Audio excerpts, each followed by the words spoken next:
Whoa.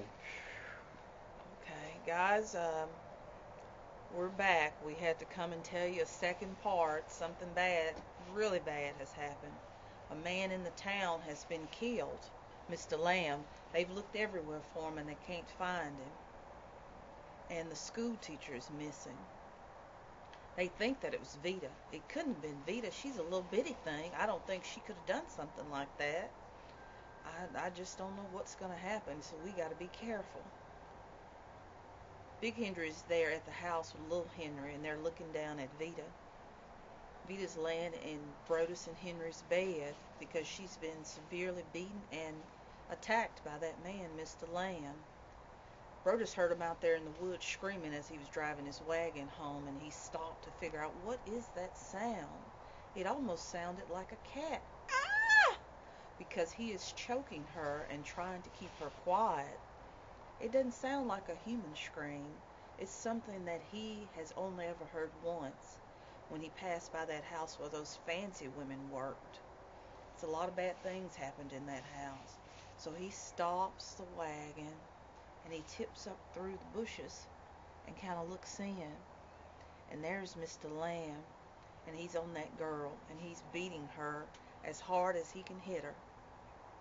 And she doesn't have any fight in her because she has just finally stopped screaming and is lying still. Bert is so mad he just cannot stand it. How dare he do that? Yes, that woman kind of sashayed around that town, but don't no woman deserve that. Before he knows it, a man is dead, and he carries her home in the wagon. Henry, Henry, hurry up, come out here. What is it, darling? Look in the back of the wagon. Broadus, what is this? What is she doing here? Mr. Lamb is dead. They kind of look around to make sure ain't nobody listening. Put the lamp down, hurry up and come on in the house. Henry, run over to your mama and get Big Henry and your daddy and tell them to come over. He carries Vita in and lays her on their bed. That poor woman.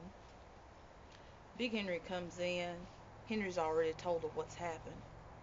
They close all the curtains and they go to the back. What are we gonna do? Mama, you know what we gotta do. Vita comes to for a minute, and all she smells is lavender. Last thing she remembers is that man hitting her, but maybe it was a dream because all she can smell is that lavender. And she goes back out, and Big Henry's talking.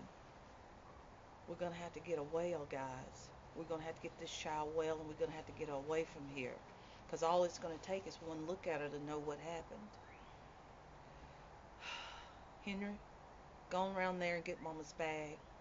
And Daddy, put some water on the stove to boil. We're going to have to get this child well and get her to the next parish as soon as we can.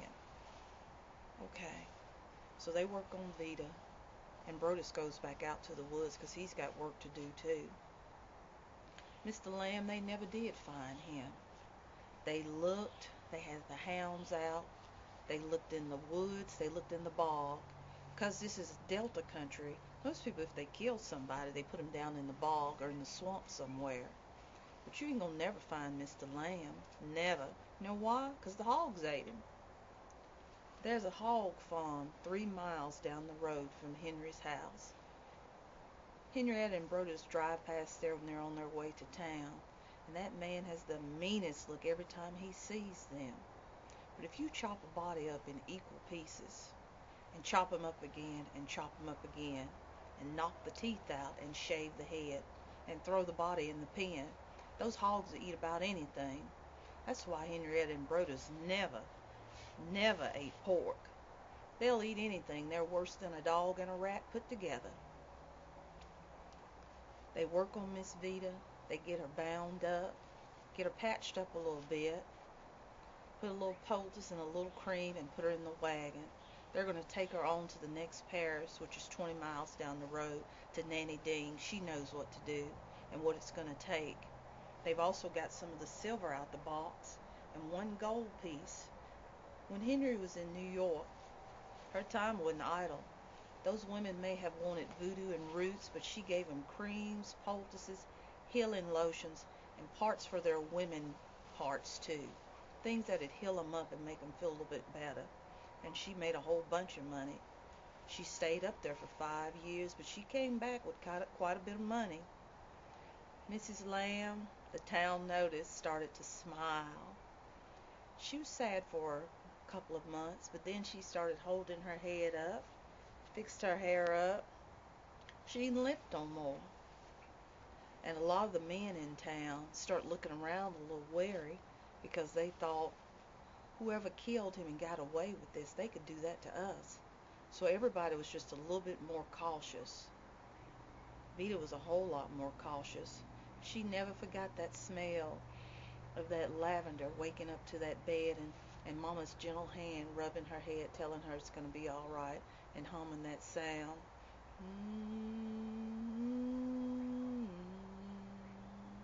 Sometimes you got to hum to get the hurt out of them. Bye, y'all.